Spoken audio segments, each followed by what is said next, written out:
This is the Cafe Racer Podcast, episode 132 for November 3rd, 2018. I'm Daddy No Fun. And I'm barely clinging to consciousness.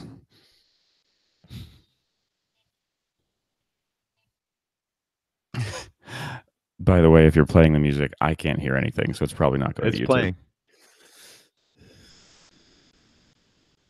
Yeah, I don't think it's going to YouTube, though.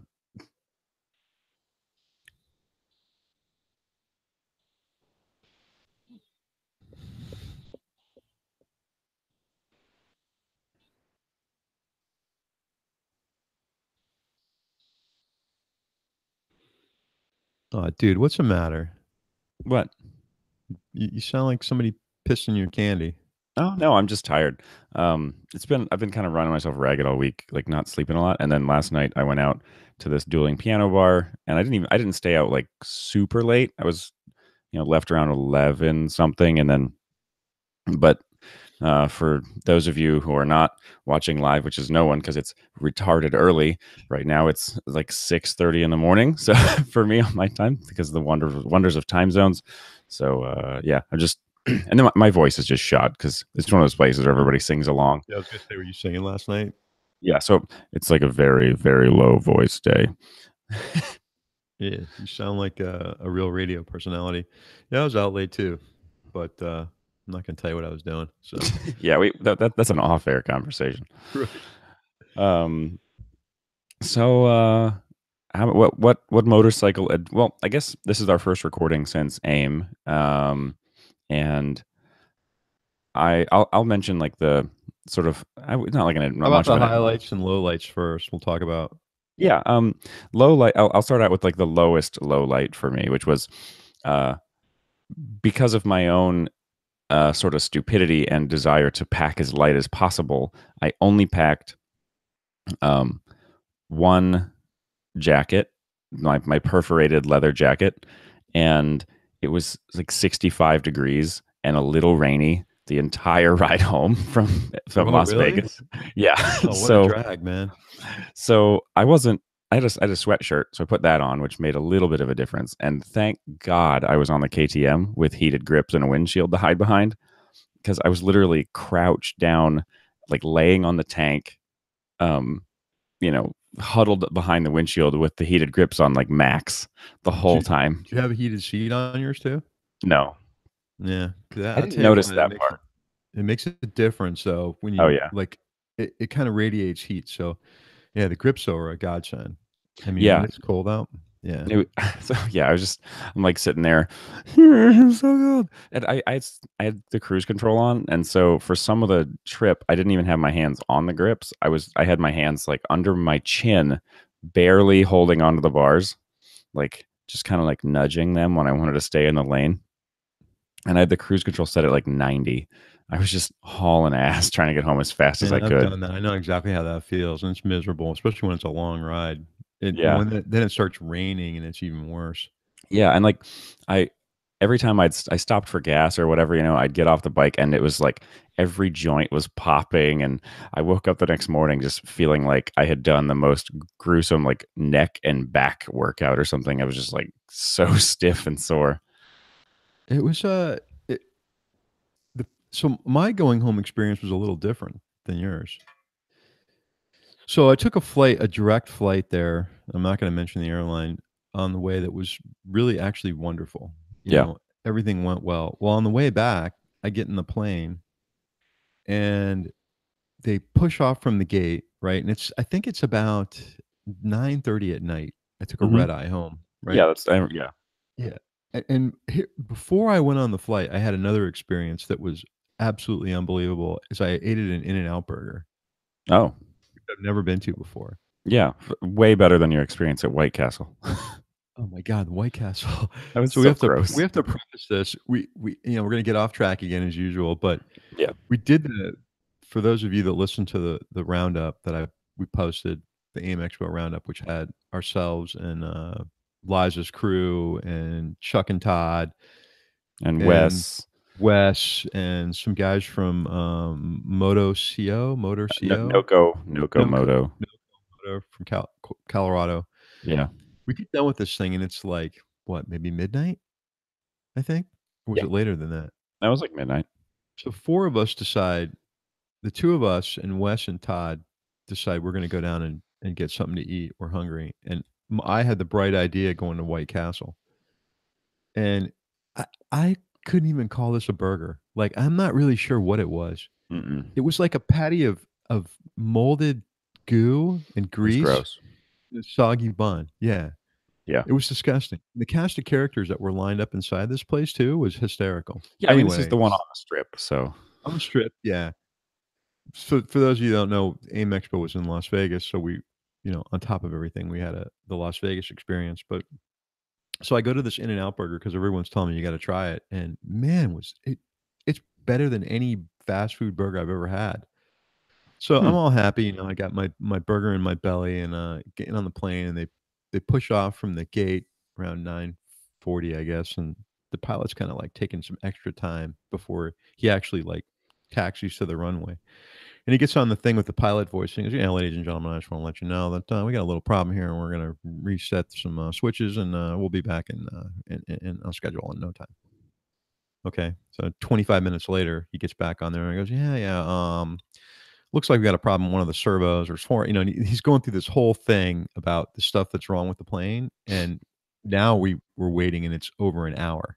We're sitting there in the same spot, right next to the gate. Yeah. And he comes back on, he goes, "We're gonna have to go back to the gate and get a mechanic over here." 3 hours later, and they never let us off the plane. 3 hours later, they decide they're gonna leave. Meanwhile, there's 2 guys underneath the wing fixing something, in and out of the cockpit. They had to open the door, the cockpit door. And, like, 20 minutes before we're gonna leave, he says, "Well, the door is open, and if you need to use the facilities or wanna use any of the things out there on the, jetway, feel free to go out, but make sure you can get back here right away." Why didn't you say that 3 hours ago? I would've Right? went and got a magazine and sat in a recliner and done something else, but Yeah. anyway, it turned a 4-hour flight into, like, a 7.5-hour flight. So, That's no fun. no. No, but, as far as the show's concerned, the I don't know if I really had a low light experience at all. I wasn't. I think I was a little disappointed because I didn't see as many manufacturers as I thought I would. Did you Yeah. kinda get that feeling? Um, yeah, I mean, like, BMW is not there, which they always have a huge booth, and so they kind of was like their presence was, like, noticed that they were gone, you know? Um, but yeah, it kinda felt that way. I mean, we might have spent a lot. I think part of the issue, we schedule things too, which we did miss the Eagle Rider, meeting, which Yeah. we had it on the calendar. I don't know why we did, but I need to reach out to them because I did wanna talk to them about what they offer, and other than that, the demo rides were a lot easier to do this year than Yeah, in being the right past. there in front was great. So you could just exit the convention center, and the demos were right there, and on Thursday and Friday, there was really no one there at all, except with the exception of Honda. Honda had everything kinda booked up right away. Yeah. The other thing that I was surprised at was on Thursday or on Friday when we were doing some of the demo rides, there were just regular people there taking demo rides. They hadn't even registered for the show. Yeah, they hadn't, like, figured out like, the security people at the event hadn't I guess, hadn't been, like, briefed well enough, and then on Saturday, right before I rode home, I went back to the show and rode one more motorcycle, and, um, they were actually checking registration, like, passes and stuff there in the demo area that day. So it's like they kinda, like, slowly pulled their stuff together and got it figured out. Yeah, there were 3 people that were sitting across from me at a picnic bench in the Honda tent when we were getting ready to after we registered, and I'm like, "So how do you guys feel about the show?" And they're like, "What show?" And I'm like, "The expo in the convention center." I go, "You guys dealers or what?" And they're like, "No, no, no, we're just here for the motorcycle weekend, the Vegas Bike Week," and they said to come over here, and, we're doing a demo Yeah. ride on a Honda. I'm like, "Oh, okay." They didn't have any, credentials or anything, so that kind of took up spots for journalists, especially in the Honda tent. The Yeah. one thing I do regret was not riding that, what was it called? Oh, the Vanderhall? The Vanderhall, That, yeah. like, three-wheel car that looked kinda like a Morgan? Yeah. Yeah, I saw them doing their demo ride Saturday, and man, those things fly. They were Yeah. fast. They did look like fun. Yeah. So, the demo rides were the kind of the highlight for me because I got to compare the Harley Road Glide to the Goldwing, Right.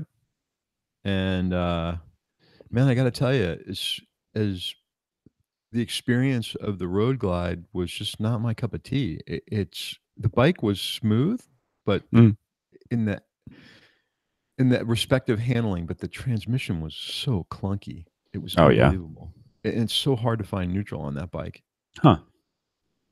The man, the Gullwing. I rode the 6-speed version instead of the DCT, and I rode it with Todd. So Todd was on a DCT, Yeah. and what a difference! It's I think now that if I got one, I'd actually get the 6-speed. Yeah. Yeah, that transmission's phenomenal on that bike. Nice. That you and yeah, like you and Todd both like that a lot. Like a lot. Um, when you were riding it. I wish I would have taken. I actually wish I would have done it a little differently and did the demo rides on Thursday. Yeah, that seemed like the better move. I think we should have done that. Yeah, because there was really nothing going on Thursday, and we probably could have. From what some of the guys said, they went from one bike to one bike to one bike. Didn't even Right. have to worry about waiting. You know. Yeah. The the surprise for me, which I mentioned, during the roundtable, was that I found a Harley that I like to ride. I rode that Fat Bob, which of course it's the motorcycle I've talked the most shit about, in terms of its aesthetics, but I really Yeah, enjoyed riding it. I don't even know what the damn thing looks like. Yeah. And then I rode the FXDR the next day on Saturday, Mhm. and I didn't like it that much. The riding position was sort of this really weird folded in half, reaching really far forward kind of thing, and I didn't like it. It cramps you. It wasn't so much, yeah, I guess cramped a little bit. I was like hinged at the hips, and like my hands were way out in front of me, and my feet were also, similarly way out in front of me, and it just felt strange. I think the bike looks really cool though. The So do I. I think FXDR. it's one of the nicer looking motorcycles. Yeah, I agree, but it just I couldn't ride it, that's for sure. Whereas the Fat Bob, as soon as I started riding it, I didn't care that it was ugly. Okay, so I'm looking at this thing, and it's got the Cylon headlight. Yeah. Yeah, and it's also got Yeah. the exhaust is kind of weird. Um, One thing that sucked is that the Chuck and I both mentioned had this problem that the heat coming off the exhaust pipe, it's like directed right onto your leg when your foot is down at a stoplight or something. So you pretty much have to like leave your foot up on the peg. What do you mean? Um, Take your foot off the peg? I don't get it. I thought it would be worse if you left your foot on the peg. Something about the way I don't know if it's those little holes in the cover on the exhaust or like in the on the heat shield or what it is, but if your foot's up on the peg, it's like out of the way where the heat is kind of like blasting out. And as soon as you put your leg down on the ground, it's like tries to roast your inner thigh. It wasn't leaking at all, was it? You would have heard that. Mm. Yeah, it's kind of weird, man. Your foot is right next to the pipes, Yeah. but those are covers, you know. Yeah. Yeah. Those are heat So, shields. how was it riding those big fat The what? the tires? What did it feel like on that bike? It's got like Oh, freaking car tires on it. they're pretty wide. It felt fine. Like, I mean, I had been riding, the KTM the whole way to Vegas, and that's an entirely different experience. But um, yeah, it wasn't. It was not obviously the most quick steering motorcycle I've ever ridden, but it wasn't. It rode fine. I didn't have any issues, and I didn't scrape any pegs or anything. The only thing that kind of sucked is that if you followed Harley's, well, I guess sucked and then was also kind of cool. So all the other companies would take you on this like guided demo ride, and Harley just says, "Here's a map. Take a look at it. If you need to refer to it, refer to it. But that's where we'd like you to go.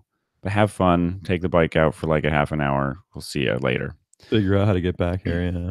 Yeah.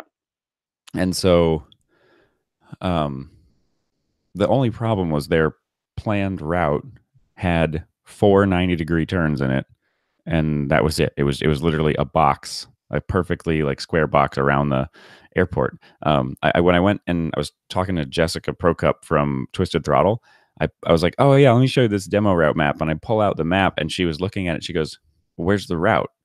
And I like pointed to the thing. She was like, oh god, I thought that was the border of the map, like like it was that rectangular. It was a complete. It felt like a square, like it was Hmm. equidistant on every side. Yeah. I didn't, of course, me, the rule follower, I did that. I should have just taken off and went I did someplace that the else. But first time, and then the second time I didn't because I didn't need as long on the bike to know that I didn't like it. right, no, just the the bikes are great. I mean, we say this all the time. The fit and finish, and when you actually ride it and experience it, how everything's put together on it, it's beautiful. Hmm. You know, Yeah.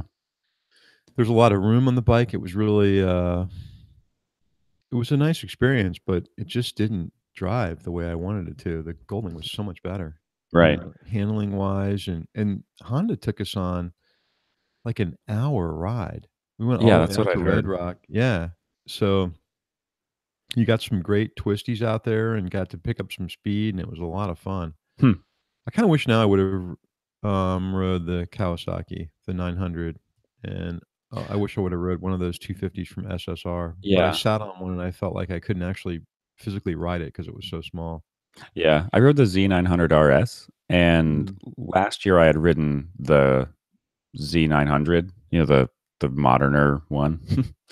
And the RS is really smooth. It kind of, it's one, as a Bonneville rider, and it's kind of the same, but it's not the same exact bike, obviously, but it's the same, it fits the same kind of niche. Um, it made the Bonneville feel like piece of crap in every way, because it's way more powerful, way smoother. Everything felt really nice. The brakes worked really well. And those are all things that kind of lack on the Bonneville. Right. Um, Even the newest version? uh, The I most I couldn't modern Bonneville is the I same? couldn't compare it to the 1200. I've never ridden the 1200. Um, but I mean, the Bonneville's a twin, so it's got a little more vibration than the Kawasaki. Like I couldn't tell the Kawasaki was running at first. Like, even when you like blip the throttle, it felt like you might be sitting next to a sewing machine, but that's Mhm. about it. Like it was super smooth. Yeah, well, now I wish I would've rode that. Yeah, it was a nice bike. There was some interesting things there too that I was disappointed that we couldn't ride. Like I kind of thought they were going to have at least one of those Yamaha Nikons or Nikons or whatever the hell that thing's Oh called. yeah, yeah, I know what you mean. The three-wheeled Yeah, strange this weird thing. contraption thing that I've heard they sold all of them already, so there's really no Yeah. point worrying about Indian brought out the FTR 1200 on Saturday. 4 of them. Yeah, they were doing demos on them. I Oh, they were texted. letting people ride them. Yes. Yeah. Those rat bastards. I know, right? Like they didn't bring them out on Wednesday or Thursday, but then on Friday or on Thursday or Friday, and then on Saturday when I was there, I saw them letting people demo ride them. Did you ride one? No, I rode the Harley. I went there to ride, and then I went home. The fuck is wrong with you? We wanted to talk about that. Yeah. Shit! If I would have known that, I would have because I was we already didn't on meet the him. KTM like leaving when I saw them though. No, the guy rolled them out on Friday. He rolled Right, them but I out mean, when like we were running, and they when were sitting there. I saw them taking people out on the demo rides, I was already like leaving, and I would have to go back. I was like, oh man, and I pulled over and I texted Wes though to let him know, and he's like, I don't have any gear with me, like Oh, I can't believe that. Damn, man, I'm really disappointed now. You shouldn't have told me that. It's gonna ruin yeah, the rest of my week. Not anyway. yeah, So the stuff in the show, there was I don't know. We really didn't talk much about it at the roundup. I think one of the most impressive things was the Cardos Pack Talk Bold yeah. and I, voice I command. yeah, I really liked talking to them. The voice command was really nice. Supposedly, our Senna 20Ss have voice activation, but I don't know what the word is. Like I've never, I haven't looked through the owner's manual or anything, but it's been like it's never really been mentioned to me before. I've tried on mine and it doesn't seem to pick up properly. I don't know why. And Hmm. my 20S is completely dead and it's brand new. The 20S Evos. I need to go into I tried to find the receipt for it. I can't. I bought it from Cycle Gear. I need to go in there and see if they have a copy of it, and then Yeah. put a ticket in and send it back. It's only a year old, and it won't take. Cycle Gear tracks your purchases, so they should have it. Yeah, I'm gonna go in there. So speaking of Cardo, we got this in the mail. Yeah. So if you're not watching and you're just listening, I'm not going to tell you what it is. No, it's a Pack Talk Bold Duo set, and I'm kind of excited about hooking it up and using it, because the one thing the guys from JBL spoke so much about the speaker quality. I know. I want to try that thing so bad. So I'm thinking maybe I'll send one of these out to you Okay. because they're completely independent kits, which is really nice. I like the way they package the stuff. I mean, we did a video that's out on YouTube. So if you go to our YouTube channel, there's a Cardo unboxing video that is linked from the interview that Crash had with the guys from Cardo. But how this thing is in the package is, that when you open it up, there's the 2 units there, and then there's 2 separate boxes on the bottom that are completely mirror image of each other for all the accessories. So I could actually take one of those units in the one pack and send it to you, and you'd have a complete setup ready to go in the helmet. That'd be So cool. I think that's what I'm going to do, and that way we can both get the experience of it. Yeah, I mean, we've been sort of evangelizing for Senna for a long time, and Cardo really seems to have like upped their game like year after year, and I feel like there's at least parity, if not like they've probably raised the bar above Senna at this point. Senna's done a lot of innovation in adding to the line. So, with the things like the backpack unit for the GoPro cameras, and the helmet now that they came out with, that's got the system built into it, and there's 2 versions of that. Actually, there's multiple versions of it, but there's one with and without a camera. But the thing that I've always had a hard time with is, one, the customer service, it can be really bad. Sometimes I've had good experiences, other times it's been horrible. And the batteries just don't seem to last.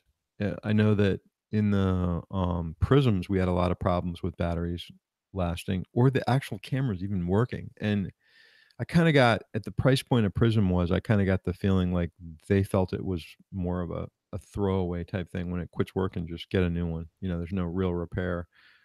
Uh, I actually started out with Cardos, the first comms I ever bought, and I can't remember what they used to be called, Qs, I think, or something like that. Yeah, I don't remember, but I had It was one a long time really ago. old, yeah. That was the first system I had, and I went to Sena because of the jog wheel and the ease of use. The Yep. interface was much easier. So the Pack Talk, got a wheel for volume and stuff, but there's 3 buttons, and you gotta remember their locations, and it's always been kind of a pain in the ass. But now with this audio system here, I'm kinda stoked to see how easy it'll be to control. The demo we had when we were talking to the guys, it was a piece of cake. We actually were able to try it. Yeah. The thing, yeah, it'll be interesting to see like when there's a motorcycle making engine noise and cars and wind noise and all that sort of stuff. And then like the microphone placement in the helmet too.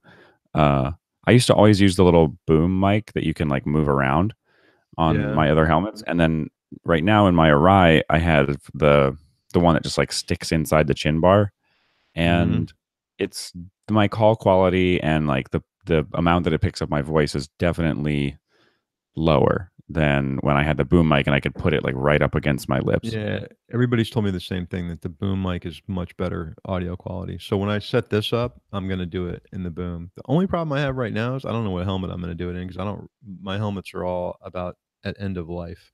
Yeah. So I've gotta look for a new helmet, and that was one of the things I was kinda disappointed at the show. Was there was no Scorpion, no Arai, no Shoei. There were very few helmet manufacturers other than, Bell, which had some interesting stuff. Uh, I made a comment to you about the Bell ADV helmet that the guy showed us. Man, Yeah. That is a Cycle Gear Sedici ADV helmet. Okay. I don't know if Bell makes it for them or a third party makes it for both of them, but that's the helmet. I can tell you. I looked at it closely. Their flip up looked a little interesting. I don't know, and I went over to that Vaz helmet. Did you happen to take a look at that at all? Yeah, the one that clamshells has the hinge kind of up in the back Yeah, with and the that head. thing's been in development for, like, 10 years. I remember reading an article in Motorcycle Consumer News years and years ago about it. Yeah. So I think the guy just really got it to where he said they've been selling it in Australia for some time, and they have Oh, one distributor in California. huh. I didn't know they The actually were actual selling it anywhere. Oh, yeah, yeah, the inventor was there. That's the guy that was kinda hawking the helmets, was the guy who invented it, the guy that made the technology. Yeah. But, man, it's a weird experience because there's no chin strap. You know, this thing kinda clamps onto your head. If you were to look at it, it looks like a regular helmet that's kinda split on the quarter back end Yeah. with a hinge on top. Once he shows you how to put it on, and here's the funny thing about it, did you try it or look at it at all? No. It's got a chin cup like a football helmet Yeah. inside that's kinda Yeah. suspended. So you kinda fit that cup into your chin first and then clamp the back down. When it's on, it's on. So, the one thing about it that was, like, a little bit disheartening was it almost would feel like it would rip your head off, you know? Mhm. Like, if it got caught on something, it's not gonna, like, wedge its way off your head, it'll just rip your head right off. Yeah, I mean, but with the chin strap properly secured on a motorcycle helmet, it's gonna a conventional motorcycle helmet's gonna do the same thing. It's gonna rip your head off too. Yeah. Anyway, I thought it was really interesting, I liked it. The one problem he has is there's no option for comms right now, and he says he's working with he said Cena on putting a comm system in it, but it's not it's just in development. Yeah. So there's nothing available right now. Yeah. Interesting, very cool. So that was, I got to look at a helmet, and if anybody has recommendations you want to write in, we're at feedback at caferacerpodcast.com. I'm all ears, man. Yeah. So if you had a really good experience with a helmet or a really bad experience even on something you've tried and you don't like, let me know. I'm looking for something that's ideally uh, a modular, I think, a flip up, but Yeah. I can live without it. I'm also kind of, I mean, there's always the Schuberth. you This know the what, man? I'm thinking that route, honestly. I really this I haven't tried on a C4, I don't think, but I've put on a C3 Pro. Yeah, I Um, haven't seen a C4 yet. Same thing. And we had an E1 for a really short period of time that we yeah. got from Scott from Aim Moto that actually came from Wes, and it yeah, I don't know. It just felt like it feels a little flimsy, maybe, or well, the problem I couldn't even demo it was for Wes's head, Oh, so it was like a triple XL. So I didn't really have a chance to try it out, but I mean, they're comfortable as all get out. I'll give you that. They're yeah. really comfortable, I but, kind of I've been lately missing that M1 helmet that we had for a little while from Schuberth. yeah, the half helmet. Like the 3/4 one. Yeah, yeah, yeah. Especially because I recently just for kind of shits and giggles, I started doing like Uber Eats delivery, Mhm. and I did it on the motorcycle one day, and I was like, man, if I had that M1, it would be so much nicer because I don't want to take my helmet off to like go inside a restaurant and grab the food. So I'm like, I walk in and all my gear, helmet on still. And I like open up the visor. I'm like, hey, I'm here to pick up an order for whoever, right? But the chin bar like really blocks a lot of that. So I kind of have to yell. Um, Right. and like that M1 was just so nice because 3/4 helmet, he could hear me just You fine. also feel like you're in disguise when you've got a chin. Yeah. Yeah. Yeah, you feel like you might be coming in there to rob somebody. I remember there was a time when a few gas station chains I'd walk into and they're like, "Yeah, take your helmet off." I'm like, Man. "Why?" And the guy Yeah. goes, "It's for the cameras." I'm like, "Okay." I'm It's gonna like, buy a soda. yeah. But, Um, yeah, so that's the next adventure is helmets. And then, so let's talk about SP Connect because they were there and you were a yeah. fan. I did kind of gush a little bit before the interview and then during the interview um, about the product. Yeah. So they were super generous and gave you a like the whole motorcycle mount kit, right? Yeah. Yeah, and I actually did an unboxing video that I'm gonna publish this week, but I was really surprised. So I've got it on my phone now. I'm using it as a phone case, and I've Yeah. got the car mount. So if you can see that, you can see this mount's built into the case, and there are these kind of cutouts here. So it fits into the mount, quarter turns, and locks in place. Yeah. But that's the basis of a system that's pretty wide ranging. I used it last night in the truck, and the mount works great. But I've got a brochure here that, man, they make so much stuff that fits Yeah. on that mount. Yeah, they Selfie do. sticks, yeah. They actually make bags. So if you've got the little arm mounted on the bike, you can mount like a small bag on it. So Yeah. it even And looks then like it's for that's bicycles, you know? yeah, and then the little bag has another mount on top of it, so you can still stick your phone on it, or you know, Yeah. it's like this. You could get as crazy as you wanted. Like the sky's kind of the limit there. Um, I kind of want to get one of their like the armband thing, so I can like if I'm at the gym or whatever, I can just snap it onto Only my arm. thing I was a little bit kind of, I don't know, I wouldn't use the word concerned, but just suspect of is their weatherproof case. That did you get one of these things? Oh yeah, yeah. It just goes over the top of your like around the parts that are exposed on your phone. It's like a phone condom. Yeah, yeah. That's a The, th- perfect way to the put thing it. is, when I put it on, I could no longer use the home button, even though Yeah, it's cut out there. yeah. That's I think it's I don't think it's really meant to be like, hey, you're gonna use your phone like this. It's just like if you're kind of riding and you're stuck and like, oh crap, it's raining, and you pull out your little all weather snap on thing and protect your phone. But you and I having you have an iPhone 8. Yeah, an 8. Yeah, I mean the 8 is water resistant or whatever up to like 5 meter or a meter or something in water. So it It can might get actually wet. be more than that, Yeah, really. like it can get rained on, and it's not going to hurt it. Like I've had mine get rained on. I've a few times, and it's totally fine.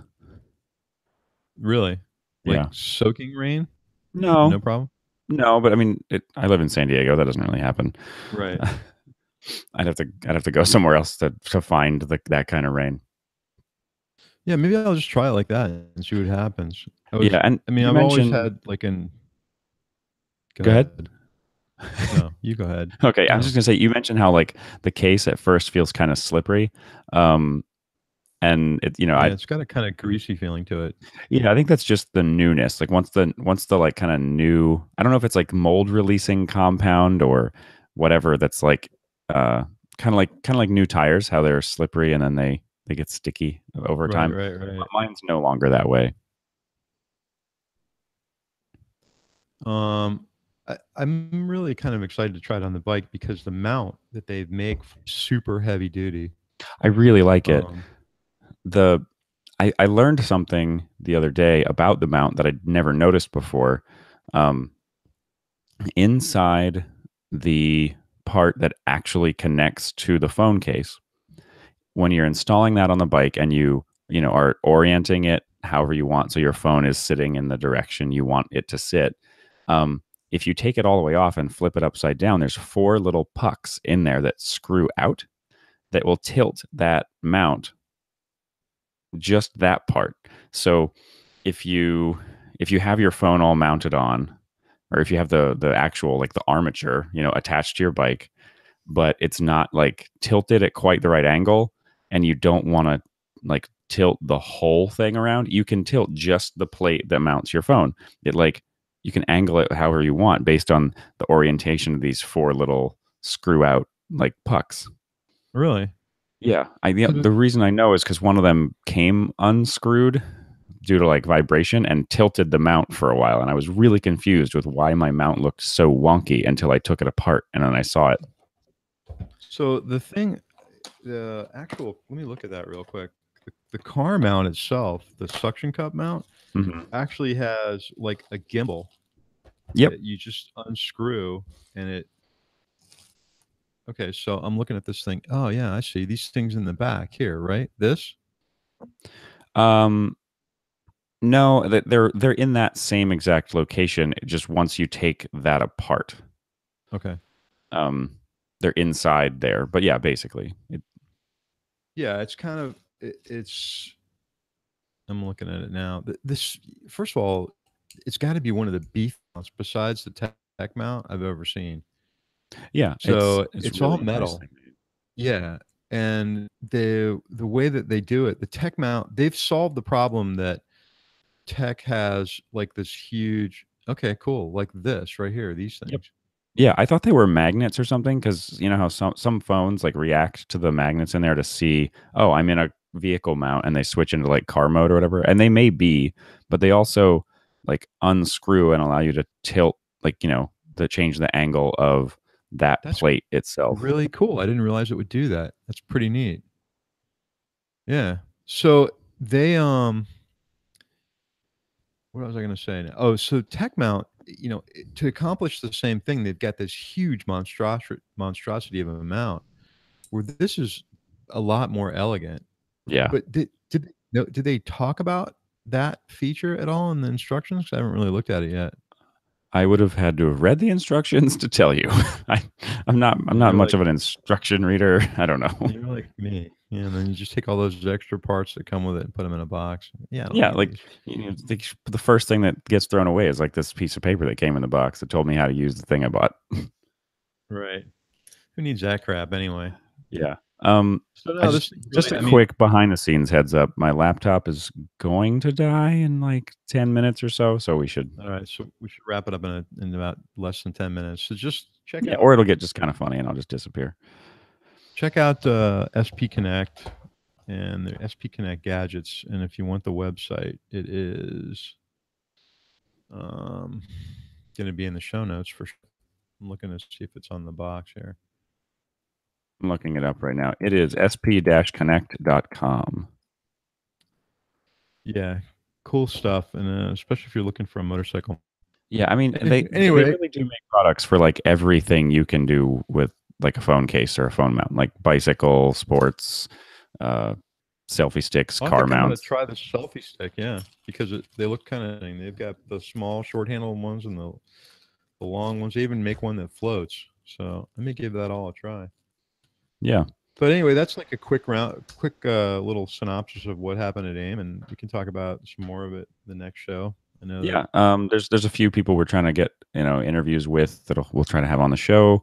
Some promotional stuff like I'll just tease that Twisted Road, the the company that does basically like Airbnb for your motorcycle. We're going to try to have them on the show. Austin, I believe is his name, and Yeah. That was a pretty interesting concept. yeah, So. I'm really thinking I'm going to do it with the Bonneville. Really? Yeah, I mean, I hardly ever ride it. Like I make a point to ride it like once a week just to keep everything moving. But I've been riding the KTM almost exclusively, and you drank the Kool-Aid. Now you've come to the dark side. It's so good. Delicious Kool-Aid, isn't it? Yeah. I don't want to say that it hasn't broken since, that it didn't break down on me in any way, because I'm just kind of inviting, Yeah, but let me tell you something. That could happen to any brand new motorcycle. Yeah. You hear that story all the time. Oh, I bought this bike and I had to go back to the dealer after day one. It's a piece of shit. I'll never buy it again. That happens all the time. So, right. Yeah. It's been great, and I've loved it. So even if it does end up going back for like warranty stuff a few times, it's like, yeah, whatever. I don't really care. They're all like that except for maybe Honda. I don't know. Yeah, Yamaha makes an extremely high quality product as well. Yeah. Really, all the Japanese guys have got it figured out. But you're going back to bed, aren't you? Probably. Yeah. It's like 7 in the morning. Yeah, I might. All right. Well, I got nothing else. How about you? Okay. I don't either. And once I get up, maybe I'll get out and ride. But yeah, everybody else, you should go ride now. See ya.